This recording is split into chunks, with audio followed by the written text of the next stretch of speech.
नमस्कार दोस्तों, स्वागत है आप सभी को हमारे YouTube चैनल में। आपको EPS 95 पेंशन के बारे में जानकारी देने जा रहे हैं, जो अभी 10 मिनट पहले की खबर निकलकर सामने आ रही है। प्रस्ताव पर लगी मोहर, अभी आई अपडेट, जो कैबिनेट बैठक में घोषणा पेंशन बढ़ोतरी को लेकर, और आपको मेडिकल सुविधाएं भी मिलेगी।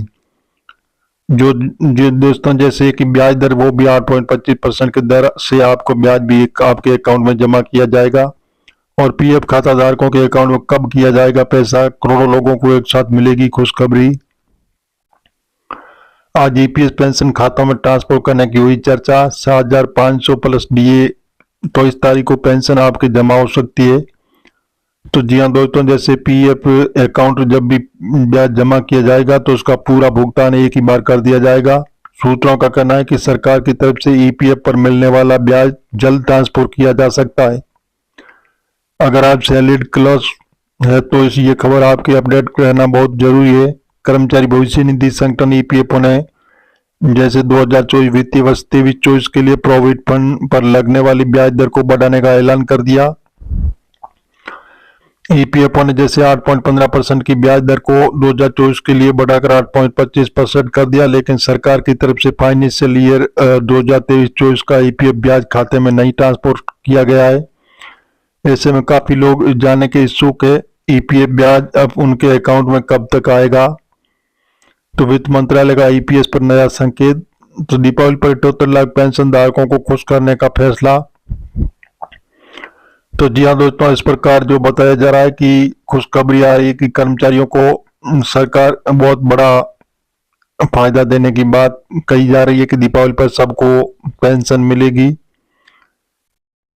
जी हाँ दोस्तों, जो इस प्रकार जो ईपीएस 95 की पेंशन धारक है, ईपीएफओ के मेंबर से एक्स पर ब्याज को लेकर सवाल पूछा था और ईपीएफओ की तरफ से कहा गया है कि ब्याज जमा करने की प्रक्रिया जारी है। बहुत जल्द आपके खाते में पैसा दिखाई देगा। जब भी ब्याज जमा किया जाएगा तो उसका पूरा भुगतान एक ही बार कर दिया जाएगा।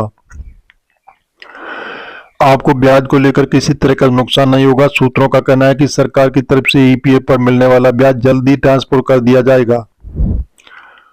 और ईपीएस 95 पेंशन धारकों की लिस्ट भी जारी हो चुकी है। इसी लिस्ट के अनुसार पेंशन वितरण की जाएगी। जो नई पेंशन सूची जारी कर दी है सरकार ने, जिसमें 9,000 रुपये प्लस मेडिकल सुविधाएं भी आपको मिलेगी, जिसमें 78 लाख पेंशनरों के लिए बहुत अर्जेंट खबर आ रही है कि जल्दी आपको इसमें बढ़ी हुई पेंशन और मुफ्त मेडिकल सुविधाएं सरकार देगी, और जिसमें लोगों के अकाउंट में जमा होगा पैसा। तो जी हाँ दोस्तों, ईपीएफओ की तरफ से 28.17 करोड़ मेंबर अकाउंट वित्तीय 2022-23 का ब्याज जमा किया गया था। कर्मचारी भविष्य निधि ईपीएफ को अक्सर पीएफ भविष्य निधि नाम से जाना जाता है। ये वर्किंग एम्प्लॉयज के लिए एक जरूरी सेविंग और पेंशन प्लान है। कर्मचारी के रिटायर होने पर उन्हें इस फंड का पैसा मिलता है। ईपीएफ में मेंबर की तरह ऑनलाइन और ऑफलाइन दोनों तरह से राशि निकालने का, ट्रांसफर करने का दावा फाइल कर सकते हैं।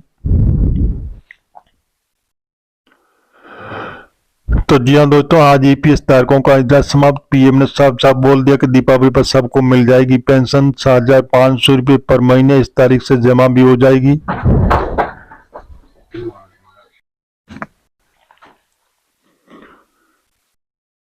जी हाँ दोस्तों, जैसे 12% ईपीएफ अकाउंट में जमा करने का प्रावधान। कर्मचारी भविष्य निधि ईपीएफ 20,000 से ज्यादा कर्मचारी वाली कंपनियों में से लीड क्लास और कर्मचारियों के लिए एक जरूरी सेविंग स्कीम। ईपीएफ और जैसे अधिनियम के तहत कर्मचारी को अपनी मंथली आय 12% ईपीएफ अकाउंट में जमा करना होता है। इसके अलावा कंपनी की तरफ से भी उतना ही पैसा जमा किया जाता है। कर्मचारी की तरफ से किए जाने वाला पूरा कंट्रीब्यूशन ईपीएफ अकाउंट में जमा हो जाता है, लेकिन कंपनी के जमा किए गए पैसों में से 3.67% ईपीएफ अकाउंट में जमा होता है।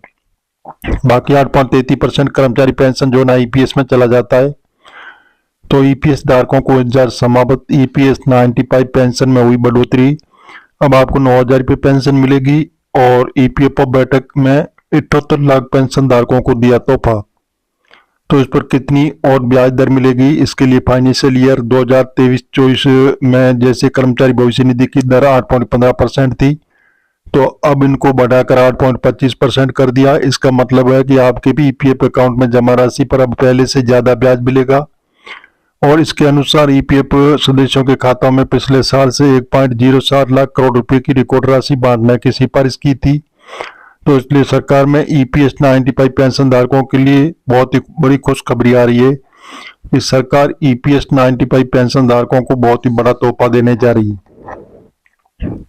जिसमें बताया जा रहा है, जी हाँ दोस्तों, जैसे कि जिसके जो ईपीएफ भारत सरकार के श्रम मंत्रालय के अधीन काम करने वाले ईपीएफओ ने अपने अधीन आने वाले सदस्य कर्मचारियों के लिए बेहद जरूरी सूचना जारी की। ईपीएफओ अपनी वेबसाइट के जरिए ही सदस्यों को जरूरी सूचना दे रहा है। बताया जा रहा है कि ईपीएफओ कर्मचारी भविष्य निधि संगठन के सदस्य, सरकारी विभागों, कंपनियों और प्राइवेट सेक्टर की कंपनियों में काम करने वाले कर्मचारी जैसे सावधान हो जाएं। आप इस समय साइबर क्रिमिनल के डर पर हैं। अगर आपने पीएफ अकाउंट से रेगुलर चेक नहीं करते रहेंगे तो हो सकता है कि आपका पीएफ अकाउंट एक झटके में सपाचट भी कर दिया जाता है।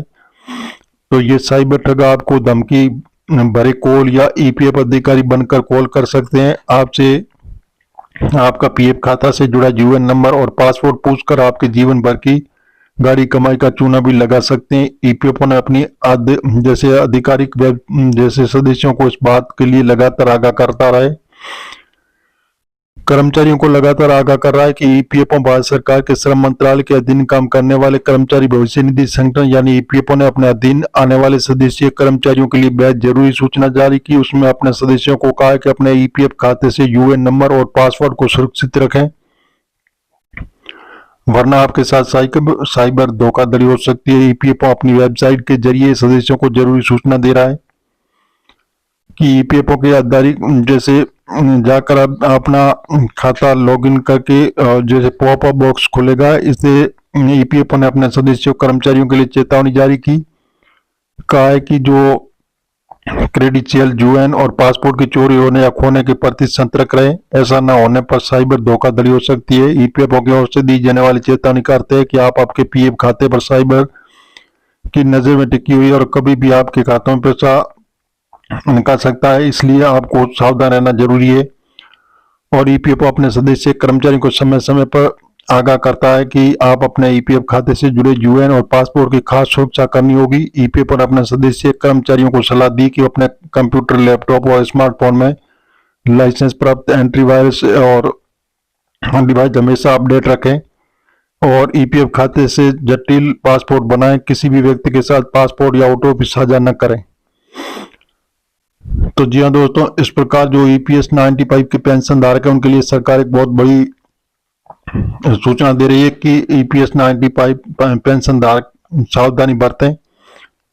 तो जी हाँ दोस्तों, हम जैसे आपको मीडिया आधारित बता रहे हैं, सरकार से अभी हाल फिलहाल ऐसी घोषणा नहीं हुई है। आप सरकारी ऑफिशियल वेबसाइट पर जाकर इसकी जानकारी ले सकते हैं और मिलेंगे नई जानकारी के साथ। नई और पहली बार तो चैनल को सब्सक्राइब कर लीजिए ताकि इसी प्रकार की नई जानकारी सबसे पहले आपको मिलती रहेगी।